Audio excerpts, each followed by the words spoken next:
Bismillahirrahmanirrahim. Assalamualaikum warahmatullahi wabarakatuh. Apa itu syukur? Sebentar. Ibu bersyukur punya rumah? Syukur. Ibu bersyukur punya kendaraan? Bersyukur punya keluarga?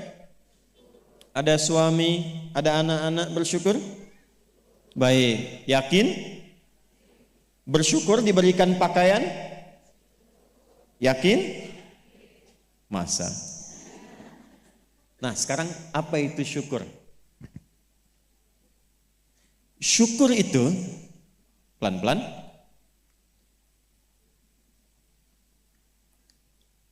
syukur itu upaya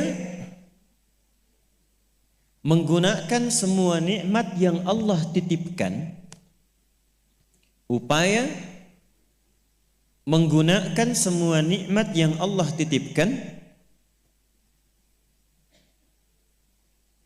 sesuai dengan apa yang Allah inginkan, sesuai dengan apa yang Allah inginkan dalam rangka mendekatkan diri kepada Allah Subhanahu wa taala. Contoh, ibu sekalian, maaf, anak itu titipan dari Allah atau bukan? Yakin? Sekarang pertanyaannya, ibu tahu nggak apa yang Allah inginkan dari anak yang dititipkan itu? Jadi apa? Anak yang saleh. Saking inginnya mendapatkan anak yang saleh, bahkan setiap ibu sejak mengandung itu sudah bermohon kepada Allah. Itu ada di Quran surah ke-7 Al-A'raf di ayat 189 di ujung ayatnya. Ya, Quran surah 7 ayat 189. Falamma taghasyaha hamalat hamlan khafifa famarrat bih. Lihat ke ujung ayatnya. Falamma athqalat da'wallaha rabbahuma la in ataitana saliha lanakunanna minasyakirin. Suami istri itu kalau istrinya tengah mengandung kemudian menjelang fase-fase kelahiran sangat berharap dan berdoa mohon pada Allah semoga anak yang terlahir ini menjadi anak yang soleh. Sepakat bu? Setiap ibu menginginkan anaknya menjadi anak yang soleh. Sepakat? Pertanyaannya, apakah betul kemudian setiap ibu yang sudah Allah titipkan anak dalam kehidupannya betul-betul mensyukuri nikmat titipan itu? Saya tanyakan pada ibu, anak ibu itu disekolahkan di mana? Kenal Allah atau tidak? Diajarkan sholat atau tidak? Diberikan pakaian yang menutup aurat atau tidak? Perhatikan definisi syukur tadi. Menggunakan semua nikmat, upaya menggunakan semua nikmat sesuai dengan apa yang Allah inginkan. Ibu punya anak perempuan, katanya ibu syukuri diberikan itu. Sampai ibu bikin akikah, sampai undang tetangga, sampai selamatan. Tapi setelah dia bahkan menjelang balik, ibu kasih pakaian yang membuka auratnya. Itu bukan syukur namanya. Disekolahkan di tempat yang bahkan dia tidak mengenal Allah. Dikejar sampai di sininya nih. Nggak salah. Dilesin matematika, nggak salah, bagus. Les fisika, bagus. Les kimia, bagus. Ikut bimbel, bagus. Masuk kampus top, bagus. Tapi nggak kenal Allah, di mana syukurnya? Satu, lihat pakaian yang selama ini Allah berikan kepada ibu sebagai titipan dan itu akan dihisap. Buka lemari pakaiannya. Coba cek, ada nggak satu bagian pakaian yang belum pernah dipakai untuk ibadah? Coba lihat ketika beli tas mewah, sepatu baru, pakaian baru, sudah pernah dipakai ibadah belum? Jangan-jangan beli tas itu hanya untuk dipakai keundangan saja.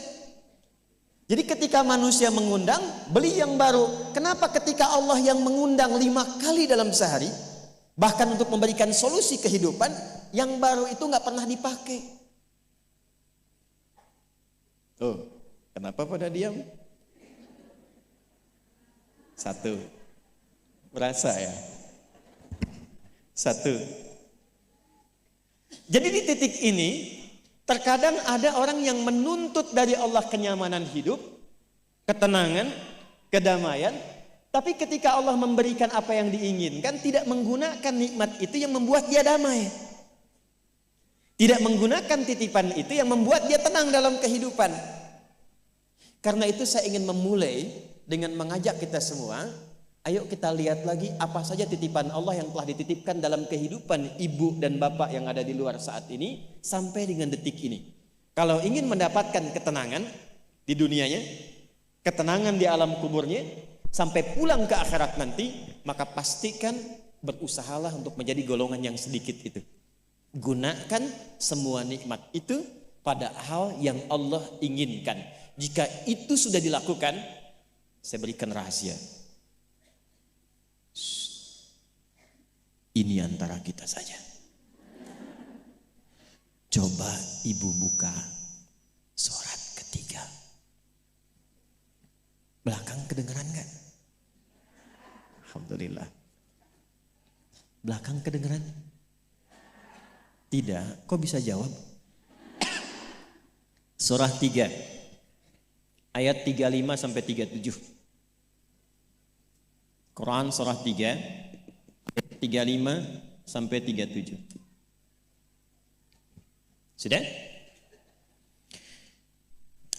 إذ قالت امرأة عمران رب إني نذرت لك ما في بطني محررا فتقبل مني إنك أنت السميع العليم. Perhatikan, ini kisah tentang Hannah. Saya hanya akan ambil kisah ibu saja dalam Quran. Hannah itu istrinya Imran alaihi wassalam. Nanti punya saudari namanya Eliasobat. Orang barat menyebutnya Elizabeth. Betul, Elizabeth itu bahasa sananya untuk Eliasobat itu saudarinya Hannah.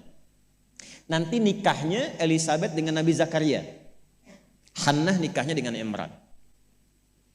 Ketika Hannah mengandung, sepakat suami istri ini ingin mensyukuri nikmat kandungan itu dengan mengharapkan lahirnya anak yang soleh. Maka apa yang terjadi? Untuk mendapatkan soleh itu maka dibuat persiapan. Ini hukum umum, Bu. Ibu kalau misalnya ingin memasukkan anaknya ke sekolah tertentu, kan disiapkan dulu ya dari awal. Ya, sekolahnya di mana, yang dibutuhkan apa, sebelum masuk udah siap-siap. Biayanya berapa, perlengkapannya apa, disiapkan jauh sebelum masuk. Begitu kan ya? Maka Hannah dan suaminya sudah menyiapkan. Nanti kalau anak ini terlahir, disiapkan tempat khusus supaya dia betul-betul menjadi anak yang soleh. Namanya mihrab. Mihrab itu tempat yang dikhususkan untuk bisa fokus ibadah, bertakarub kepada Allah saja. Nanti harus ada yang merawat. Yang mengajar, yang merawat itu harus orang yang paling soleh dan pintar di zamannya. Yang ketiga, disupport banyak doa. Dua-duanya sudah kompak. Siapapun yang kalau anak ini lahir masih hidup entah ayah atau ibunya, teruskan cita-cita yang sudah menjadi komitmen ini. Maka ketika kandungan itu terus membesar dan siap menjelang persalinan, Imran meninggal. Jadi Imran itu meninggal dan Maryam nanti lahir dalam keadaan yatim. Maka lahirlah Maryam. Apakah ketika Maryamnya lahir, ayahnya sudah tidak ada, ibunya berhenti dari cita-cita yang sebelumnya menjadi komitmen? Tidak. Diteruskan itu. Maka ketika terlahir itulah kemudian apa yang sudah disepakati, berikan nama sesuai dengan harapan, isi dengan doa, siapkan tempat yang ingin diarahkan sesuai dengan cita-cita. Maka ayat 36-nya, falamma wada'atha qalat rabbi inni wada'tuha untha wallahu a'lamu bima wada'at wa laysa dzakaru kal untha. Harapannya lahir anak, kalau perempuan dia anak yang salihah, menjaga diri, menjauhkan dari perbuatan yang tercela, mendekat diri kepada Allah. Maka semua makna ini diwakili oleh satu nama, namanya Maryam. Maryam itu perempuan terhormat yang dekat dengan Allah. Kemudian setelah itu apa? wa inni u'idzuha bika wa dzurriyyataha minasyaitonir rajim. Didoain terus, Bu. Didoakan. Setelah itu apa? Dipilihkan sesuai amanat dan kesepakatan dengan suami, cari orang paling pintar dan paling soleh. Dulu banyak yang berebut. Singkatnya terpilihlah Nabi Zakaria alaihissalam. Setelah itu apa? Buatkan tempat yang mendukung anak ini menjadi soleh dan dekat dengan Allah. Maka dibuatkan mihrab. Apa yang terjadi?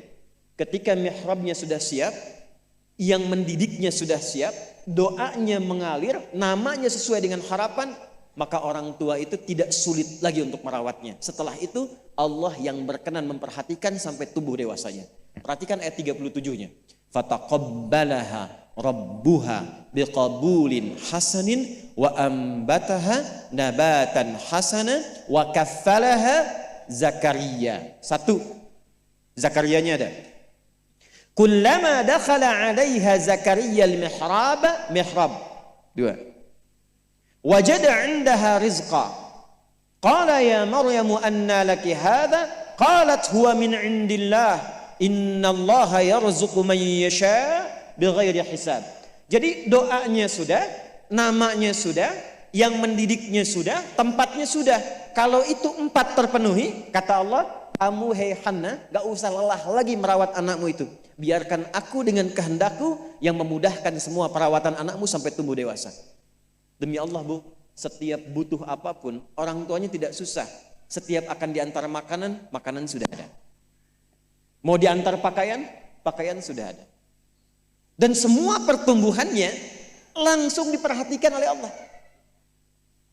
Jadi ketika syukur itu diterapkan dalam kehidupan, maka seorang hamba akan beralih dari hamba biasa statusnya menjadi hamba yang istimewa di hadapan Allah Subhanahu wa taala. Ini yang ingin saya contohkan. Bersyukur itu bukan hanya sekedar mengungkapkan alhamdulillah atas nikmat yang diperoleh, tapi ada peluang untuk menambah nikmat-nikmat lanjutan. Ini ayat ini yang menginspirasi Al-Imam Asy-Syafi'i, Imam Ahmad bin Hanbal. Tidak banyak orang tahu Imam Syafi'i itu single parent, Bu, ibunya. Imam Ahmad bin Hanbal itu single parent. Jadi begitu dititipkan anak laki-laki Imam Ahmad, bapaknya meninggal, ibunya yang gendong sana sini. Musim dingin, dimasakin air. Kan belum ada water heater waktu itu. Dimasakin, Bu, malam-malam. Diwuduin pakai air hangat. Digendong oleh ibunya ke masjid. Ke halakoh-halakoh para ulama, disimpan, selesai digendong, dibawa lagi. Apa yang terjadi? Ketika semua nikmat dititipkan anak itu disyukuri sesuai dengan apa yang Allah kehendaki, jadilah Imam Ahmad.